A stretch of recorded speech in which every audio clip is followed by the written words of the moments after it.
All right, guys, so today we got the fire talk going. We're sitting around some of the beautiful fire pits that we've handcrafted at our company.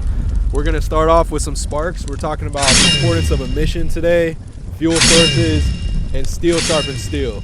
You know, you probably heard the phrase iron sharpens iron, but we actually work with stainless steel, so as men of metal, we say steel sharpens steel. So let's go, baby. So the importance of emission, you know, this is like the driver as a man. You know, you're waking up with a mission on your mind, like something that each day you get out of bed for, you know, like what's something that would get one of y'all out of bed in the morning? Like what's a mission that's on your mind? One mission for me, or a main mission for me, is to inspire or teach other people.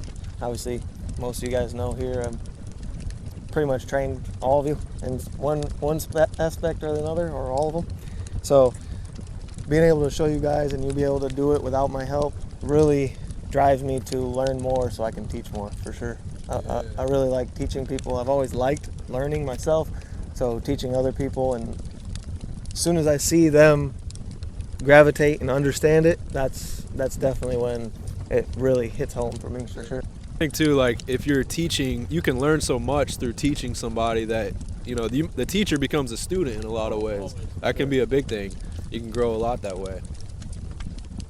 Definitely. I mean, teaching is probably the best tool to help you even learn the stuff even more and really hone it down, get into the rhythm, and understand fully what's going through the process in order to come out with your final product. My personal goal every day is to just try to absorb and learn as much as possible, because a lot of the stuff that we do in the shop kind of line up with my end goals, to where eventually I'd love to open up a farm and just kind of be self-sustaining. So I'd love to build everything from the ground up on that. So for the importance of a mission, I mean, we're all gonna have our own mission. For me, I would say the importance of a mission is something that is just a kind of a reason to keep you going. You gotta have something, you know, you gotta have a goal. If you have a goal, you have to have a mission to reach that goal. So I would say the importance of a mission is, for me anyways, is something to kind of keep me going. I mean, you could do one mission at a time. You could have several missions. You could handle them one at a time, or however you really would want to do it. But I would say the importance of a mission is definitely where you're going, something to get you where you want to be. I think that like a mission's very important in terms of, you know, keeping you on a path. I feel if you don't have an end goal in mind, or at least something to strive towards, like a next step, kind of sometimes you can get straight off the path that you're on, and you know get detract from where you're trying to go. So I feel like when you give yourself steps or missions at a time, it kind of gives you something to strive towards, so you don't get off track and get lost in what you're working on. Absolutely. So definitely important, you know, to always make sure you have some sort of focus, some sort of goal you want to reach, you know, making sure you're reaching up to that next level, because I think sometimes when we stay stagnant, that's when sometimes the mind games can come in, you know what I mean? And just important to like have that, knowing what you're waking up, what you're about to do for the day. You know, big drive for me personally is definitely my family and my kids, being able to set an example for them and show them that, you know, it's good to educate yourself with knowledge, but I think it's also very important to educate yourself with your hands and learn skills that way. And that's a big driver for me. I love working with my hands, and I think it's just important, especially nowadays with everything being so like automated and everything's so reliant on computers and AI, especially the big thing, that working with your hands is gonna be definitely more and more of an art form as the time goes by, you know. That's something like a robot can't ever take away from you. You know, you work with your hands, the value's there, and it's something that it can never leave you. You know, that's big. Yeah, even if computers or AI or anything of the such goes down, you still have your hands. Still build something with a hammer. Exactly. I mean, as long as you got the hammer, you can still use the hammer. It's like an infrastructure, internet, whatever goes down, you can't use all those extra tools. Still got to know how to use your hands. Hammer doesn't need Wi-Fi. Hammer don't need Wi-Fi. That's a good point too, is that AI ultimately isn't anything without drawing off of humans. Like, we give the AI the gift of what it is. So if a robot can replicate a human behavior, it's only because we have created that as men and as humans to where we've already pre-learned it. So even though AIs can, exceed like what a, processing capacity of a human is, ultimately there's no way that an AI could ever achieve anything without human input. It always comes back to us as humans to give them that input. So what I want to say on that, Dean, you talked about how, basically like if you're focused, you have that in mind. So there's a very good book on this called Outwitting the Devil. It was part of our roundtable, which is our book club here at our crew last month. So Outwitting the Devil talks about how if you don't have a definitive purpose, basically you're drifting. Any part of my life where I've been drifting off the course, it's been where I don't have a vision, I don't have a purpose in mind. Anytime I can keep a goal, front and center in my mind, that's when I'm walking with purpose each day. And basically my mind is closed to any kind of distractions, any kind of things that will derail me or detract me. I'm not drifting. So that's been something I picked up heavy from that book. I feel it's important sometimes to, when you're trying to set a mission, I feel like it's important to have a big end goal, but to set yourself a lot of in-betweens, a lot of steps in between, because sometimes it's hard to see that end result with where you're at. So I find it easier to, set a lot of small goals to reach your big goal, because it seems more attainable at the moment. If you set yourself at, oh, I want to make $1 million, well, when you make $10, you're like, oh, I haven't gotten anywhere. This is worthless. But if you set your first goal $100, okay, well, that seems a lot easier to get to than $1 million. Or then once you get to 100, you're like, all right, my next goal is 1,000. Seems a lot more attainable, and just kind of keeps you moving forward and forward. You kind of get that you get that result that you want, but you still have something to strive towards at the end of it. With those goals, with those small goals that all add up to the big goal, those are gonna keep you on your mission without you even really, thinking of it. Like you said, if it's $1 million, that's a far goal. Once you, at $1 million, you could get to 100,000 and you still feel like you haven't gotten anywhere. So you're like, oh man, like it's really easy to kind of discourage yourself, or not even discourage, but get off the path of your mission just because it just feels unreachable. If you have those small goals, once you reach one, you reached a goal. Now you can reach the next one. Once you reach the next one and then the next one, that's already 3 goals.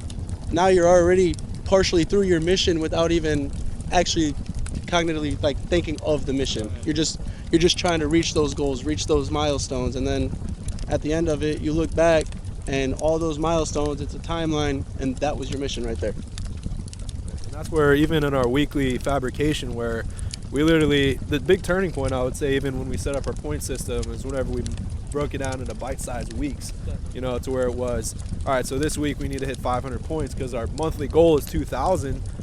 But if we look at the month and we say, all right, day 1, we're looking at 2,000, that's going to be a huge mountain to climb. But if we break it down into that weekly 500 per week, it's bite-sized, it's attainable. Whenever you achieve, you get dopamine hits, and that feeds your goal to keep going and keep striving, because you're seeing true results and true success as you're walking that journey to the goal. It's big.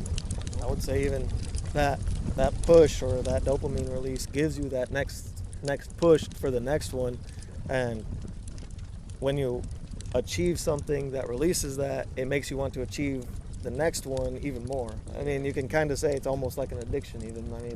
People that are addicted to something, they're not addicted to it because it makes them feel bad. They're addicted to it because it makes them feel good. So if we're talking about the importance of a mission, I would say one of the biggest ones is to make yourself feel good.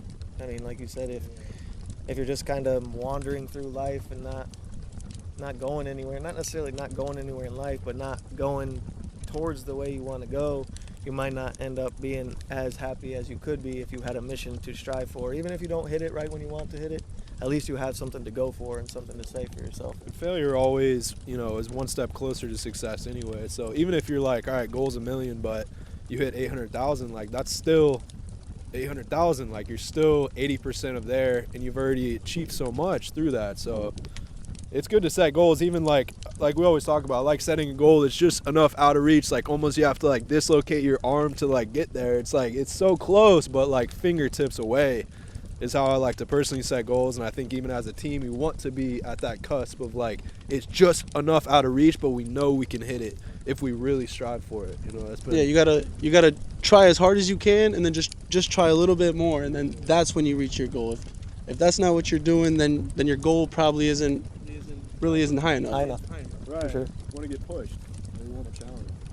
Absolutely. I think one of the things as well as getting pushed with those goals is doing a lot of post review of the things that went right and the things that went wrong, like during the weeks leading up to that point. So yeah, you might not have hit your target 1 week, but if you're able to analyze where the choke points were, where things kind of slowed down, maybe some mistakes that were made here and there, just take it as a learning lesson and recognize that moving forward. So the next time you start a project that you knew that you messed up one thing last time, just have that in your foremind on the next project, and you'll swim right past it and be able to really hit those goals. I love that you said that. I love you said that, because that's even this morning. You know, we analyze our week. We look at what we did right. We look at what we did wrong. We look at any weak spots. We look at level ups, projects. Like, the more you can analyze and reflect, I think that's going to help you achieve more. And I mean, we do that so much at our company and our team. Like, it does a lot for us to be able to set the next mark and the next mark and analyze how far, looking back constantly, how far we've come, what we've overcome, all the challenges. For anybody here, obviously you don't know much about our team, but this concrete pad that we sit on was going to be our first shop.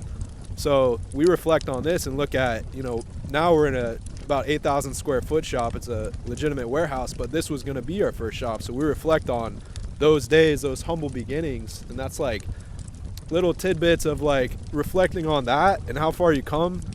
It can do so much, and it just gives you that feeling to know every day you chipping away is working. The process, you trust the process, you know. So let's move on to fuel sources. So part of the mission, you know, fuel sources are basically something that I perceive as like drivers, and I think fuel sources are something that they're not all equal. Like, certain fuel sources are limited, certain fuel sources are more sustainable. It's like putting 87 in a car versus 93. Like, one's higher quality, one might, you know, if you have a fuel source and you have water in your fuel, it's contaminated fuel.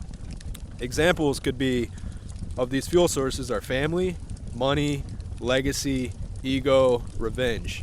The final few there, I would say personally, I've used all of these as fuel sources, even the ego and even the revenge.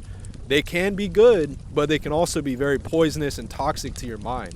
You can use revenge, you know, say somebody wrongs you and you want to go after them and you hammer away to get back at them or whatever. It's a toxic fuel source, but there's still some value. That might keep you up late at night working. The people that told you, you can't do this, you're not strong enough, you'll never get there, I want to show them. That's a fuel source, you know what I'm saying?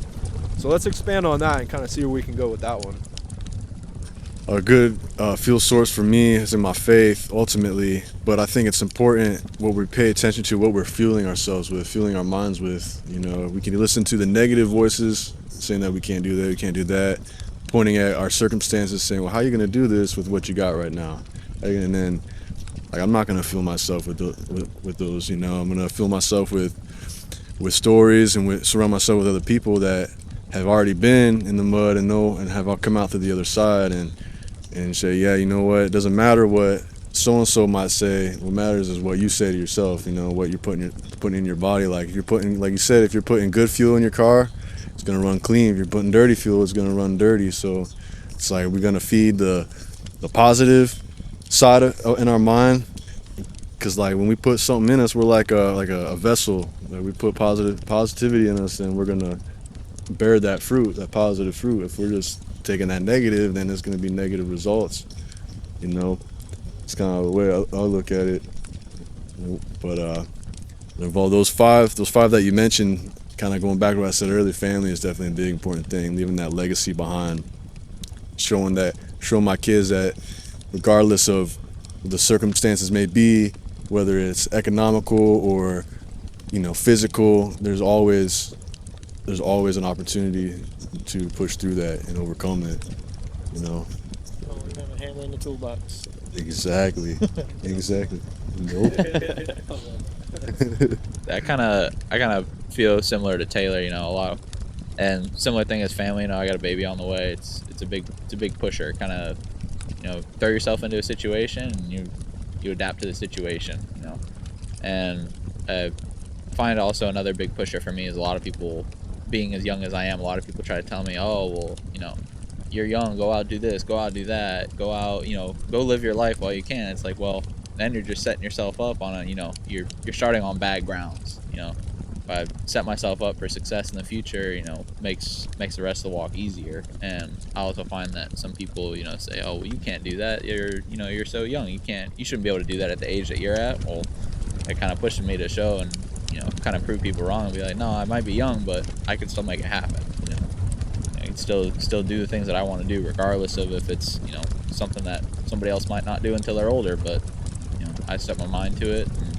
And, I don't care how old I am. I'm gonna hit that goal one way or another. I'm not gonna. I think we see a lot of that because we're a young team. I think we see a lot of that. A lot of old heads or people saying, picking at us like, you guys can't do this or you shouldn't be able to do that.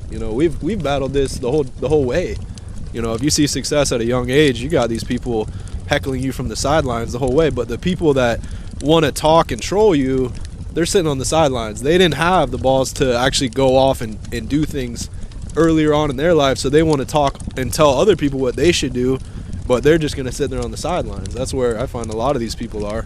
But so for me, like me personally, I can kind of relate to, what Dean was saying, as when you're young and all the same things that both of you guys just said, all the people that they do tell you, oh, you should go and do this, you should do that, you should do this.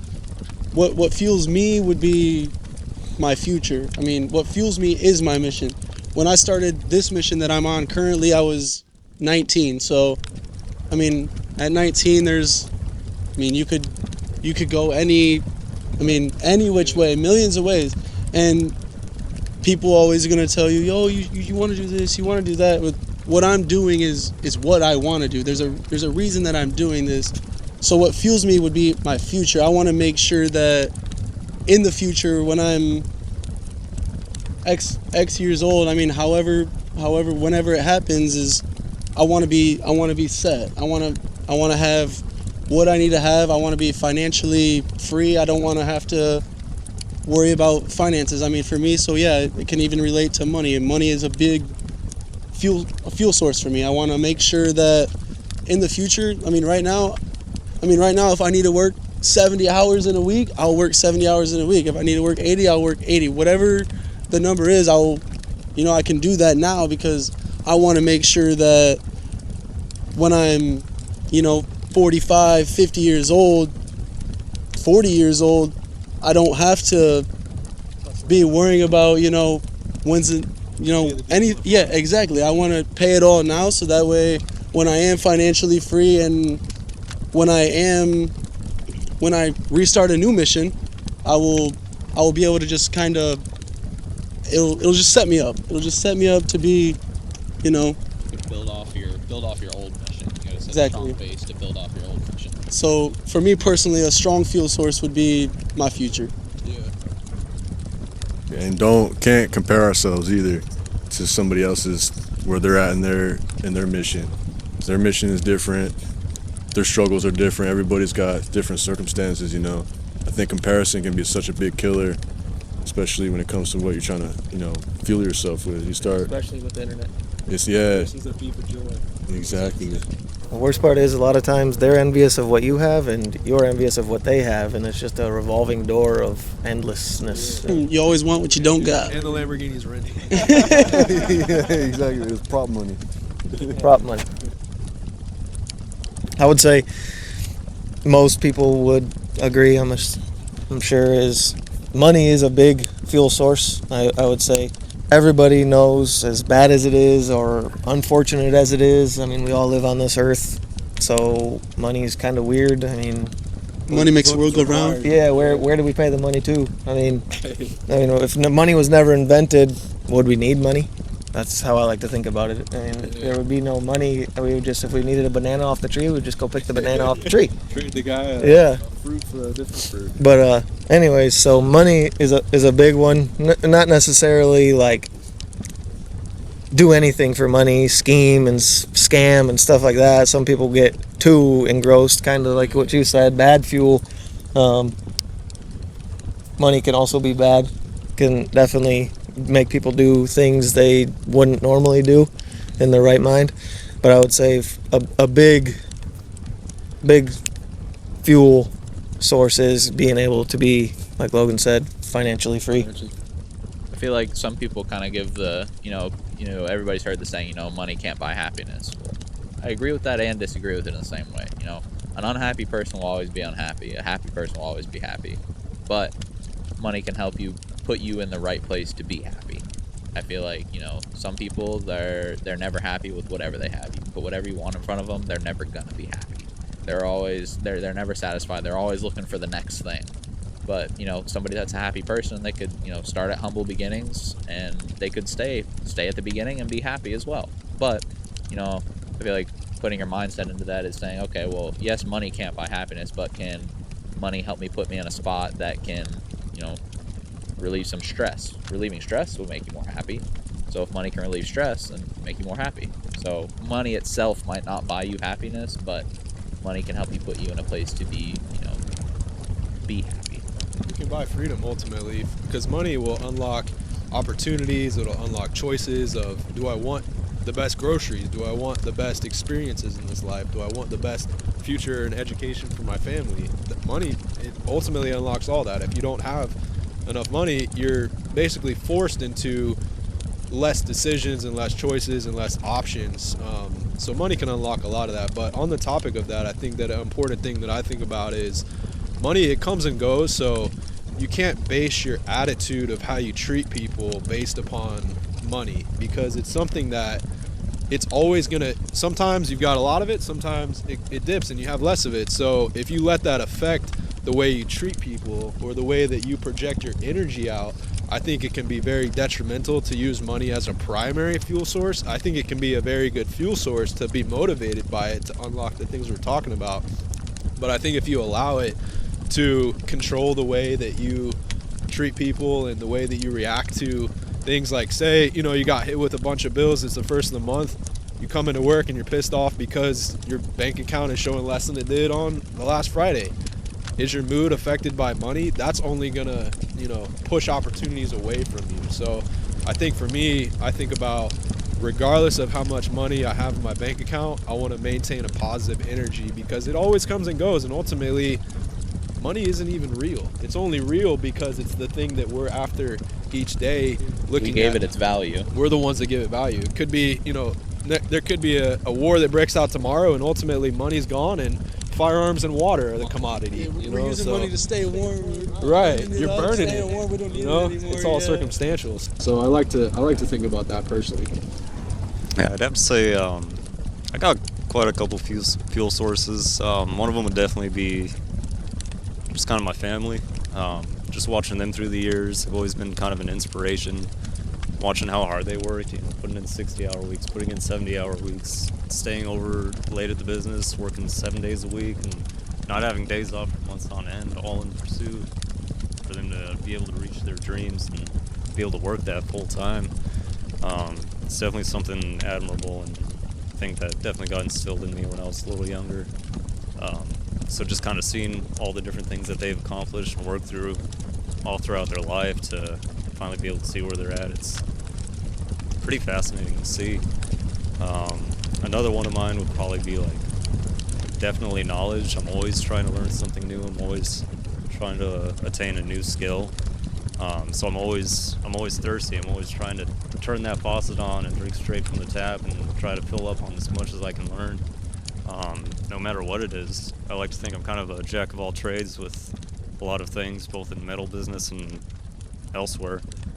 And it's definitely something I've noticed over the years that's really helped me to kind of develop and learn my skills better, is by learning a different skill that you wouldn't think have no correlation. And then when you're working on, say, metalworking or something, you're like, oh, okay. The attention to detail that I learned with that other activity really carries over here, because I could look for the fine scratches, I could look for broken welds, things like that. So I find that a lot of just always learning something new every day and pursuing that knowledge, pursuing different things to learn really helps out and makes your main job easier. I think that's a good point too, that if you develop in one craft, it's going to carry over to other crafts, because like even having to be in the position of optimizing the business and creating systems, it's made me so like optimized in my personal life. So like my house is highly optimized, the way I run my routine is optimized. Like these things have spilled over from having to optimize the business, has just made me that type of person. And I think that, like you said, one day you're working on it with the metal, you learn it there, and then it carries over to the next thing. I think that's a huge point. So steel sharpens steel. This is one I'm excited to talk about, because we're men of metal, and ultimately this goes into the roots as we are as people, and it's something that I perceive as like an unbreakable person that is completely just nothing can get in your way, nothing can stop you.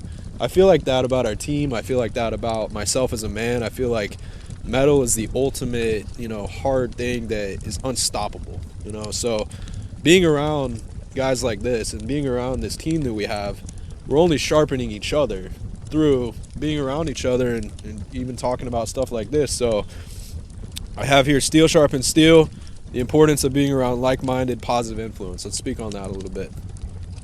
So I would say the importance of being around like-minded influences is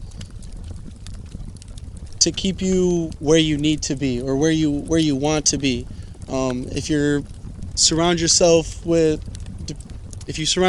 people who are essentially on a different mission than you, or might think a different way than you, or do different extracurriculars or whatever it may be, the people that you surround yourself with is going to affect the way that you think and affect the way that you act.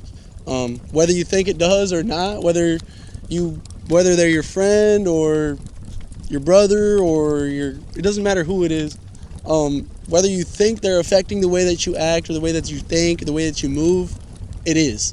There's no, I don't think it is. I think no, it is. There's no debating it. It's going to affect the way that you move. So it's important to be aware of the way that you move. If you have, all of these questions just go back to the mission.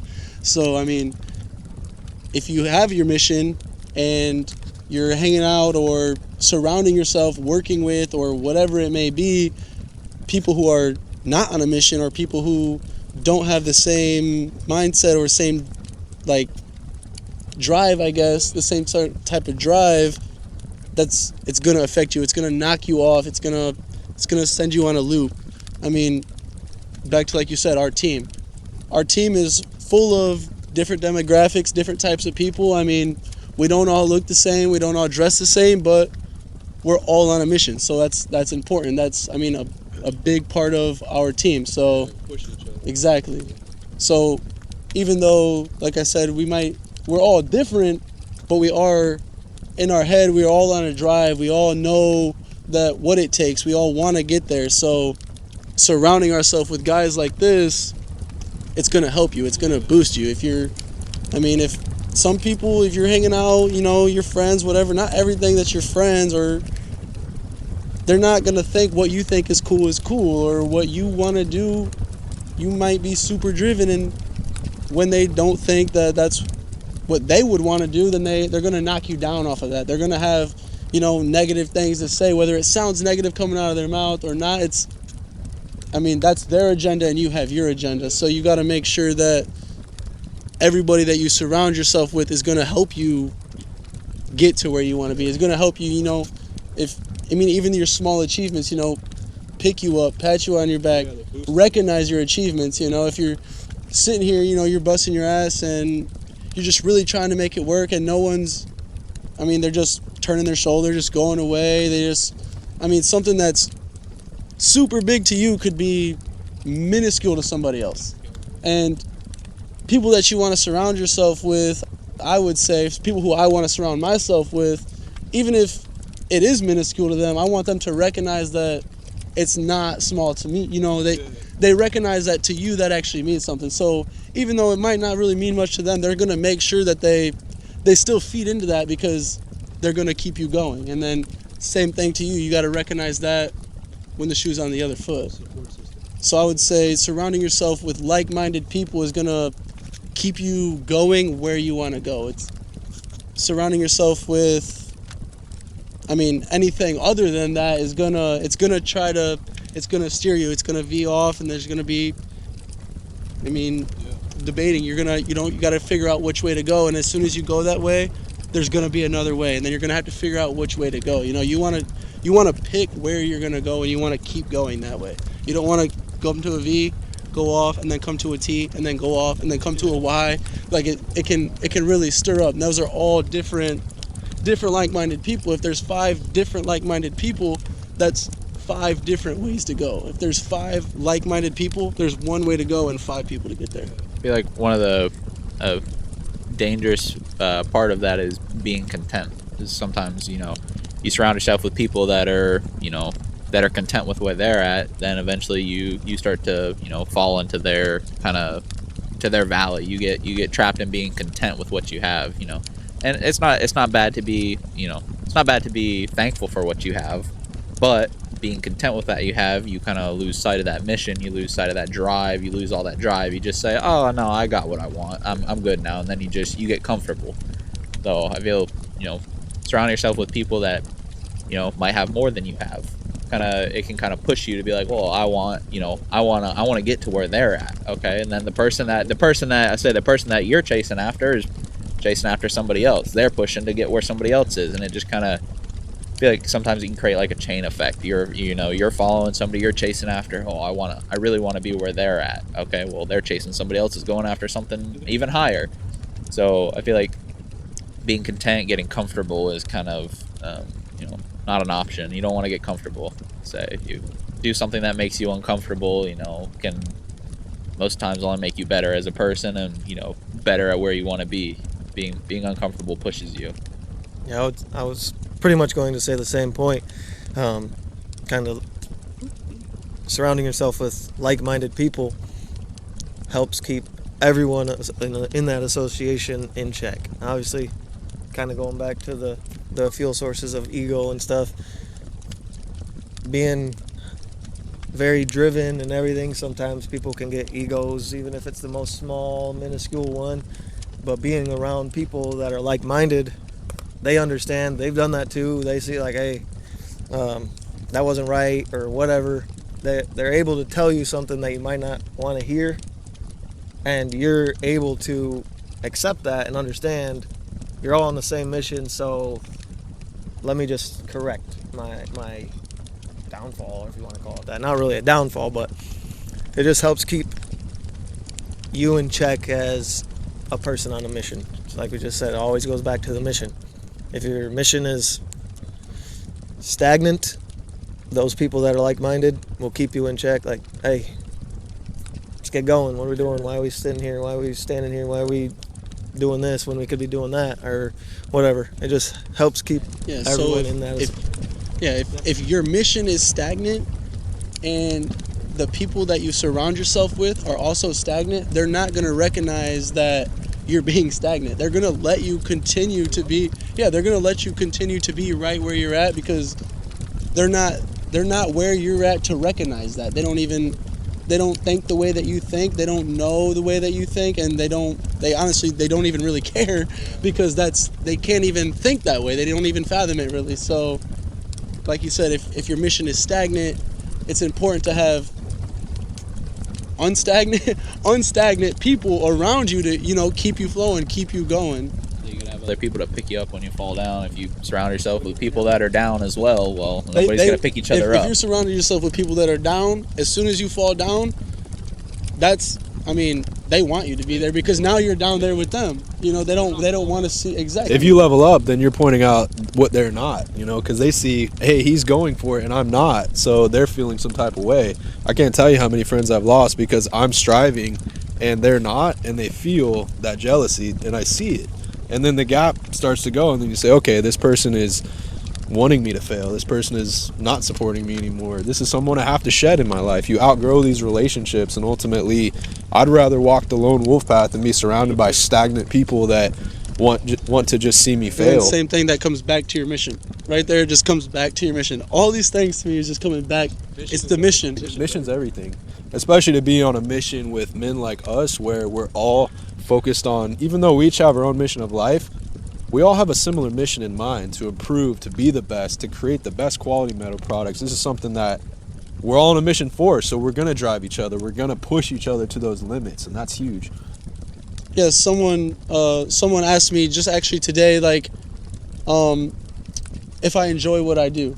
And even when I was talking before I even came to this fire talk, before it was any of this, you know, I just started kind of talking to and rambling on, and one thing that came up to me is that we're really mission-based here. Our team is so mission-based, and that was like, the more I talked to her about it, the more I was explaining that I love what I do and things like that. It kept coming back to just everybody on our team, whether it doesn't matter who it is, whether you've been there for a month or you've been there for years, everybody is on a mission on our team. And that it just helps us so much, because it doesn't matter where they're at in the day or the time. If something needs to be done, they know what the mission is. It's not today. The mission's not gonna. It's not today. It's not tomorrow. You know that everyone is. They're looking ahead. They understand that it has to be done. So whether it's me that does it, or you that does it, or you that does it, it has to be done. To where all of our mission brings us to. We just talked about that. All of our mission brings us to be like-minded people.